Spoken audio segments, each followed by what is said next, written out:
দুন্দুলের ভর্তা এত টেস্টি না খেলে বিশ্বাস করবেন না। আসসালামু আলাইকুম, কেমন আছেন সবাই?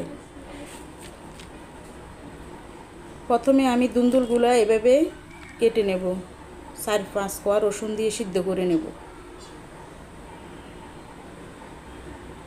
এরপর সরষের তেল দিয়ে পেঁয়াজ মরিচ ভেজে নেব।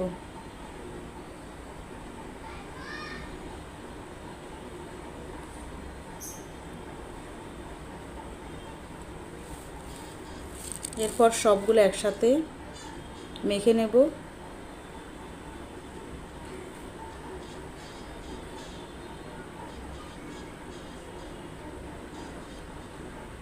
এই তো আমার ভর্তা বানানো শেষ। এই দেখেন,